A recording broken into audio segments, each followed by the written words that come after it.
जब रास विहार करते हैं तो गोपियों को मान हो जाता है, मैं कितनी सुंदर हूं, वो परब्रह्म मेरे साथ विहार कर रहा है, मान हो जाता है। और भगवान को अहंकार प्रिय नहीं है। हाँ?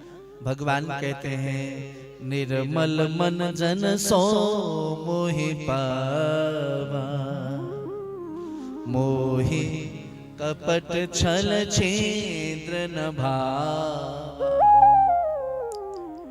श्री ठाकुर जी को निर्मल मन प्रिय है। निर्मल मन जन सो मोहि पावा, मोहि कपट छल छेद्र न भावा।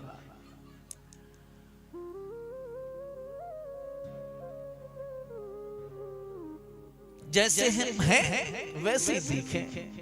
दिक्कत तब आती है हम जैसे हैं नहीं वैसे दिखने का प्रयास करते हैं। हर व्यक्ति के कई चेहरे होने लगे कली काल में।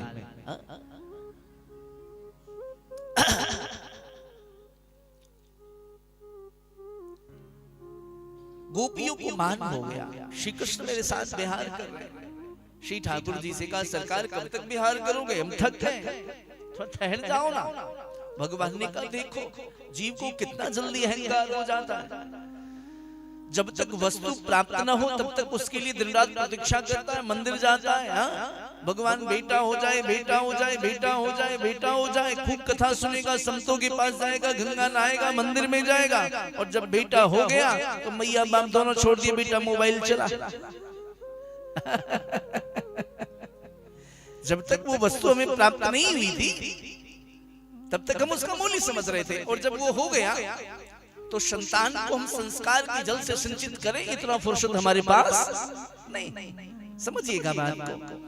जब तक जो वस्तु हमें प्राप्त नहीं होती तब तक हम उसका मूल्य समझते हैं, और जब मिल गया तो हम समझते भाई इसका कोई मूल्य नहीं है। भगवान ने कहा देखो कितने वर्षों से प्रतीक्षा थी, जन्म जन्म से प्रतीक्षा कर रही थी।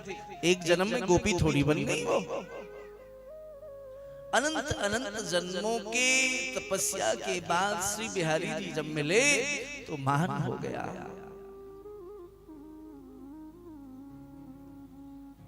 भगवान को छोड़ के अंतर ध्यान हो गए। तो गोपियों को अपनी गलती का पश्चाताप हुआ, ये हमने ठीक नहीं किया। गोपांगनाओं ने तब श्री कृष्ण की प्राप्ति के लिए जगह जगह उनको ढूंढना प्रारंभ किया। इस कथा को आपने सुना होगा।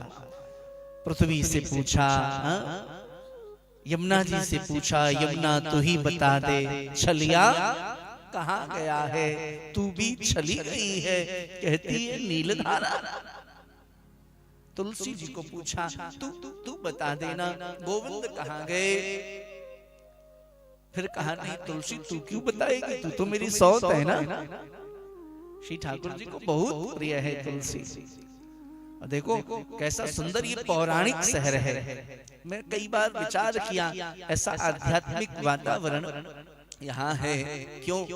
तो कल बहुत थोड़ा रिसर्च किया हमने, तो प्रतीत हुआ ये तो बहुत पौराणिक शहर है, अत्यंत प्राचीन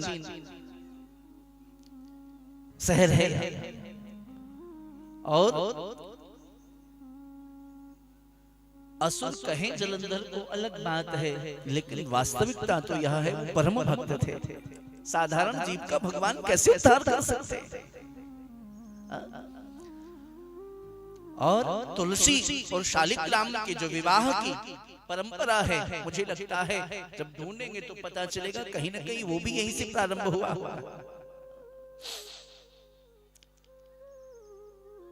बताऊंगा आपको इस शहर का इतिहास, आप लोगों ने खूब पढ़ा होगा, पर हम अपने चिंतन से 7 दिन में 2-2, 5-5 मिनट आप जहां रहते हो उसकी महिमा बताऊंगा आपको। इस शहर का, जलंधर शहर का अतीत बहुत गौरवशाली रहा है, बहुत गौरवशाली अतीत रहा है। और वही गौरवशाली अतीत वर्तमान में थोड़ा थोड़ा दृष्टिगोचर हो रहा है, दिखाई पड़ रहा है।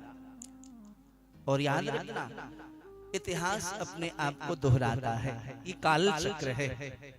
दिन है तो रात भी होगी, रात है तो दिन भी।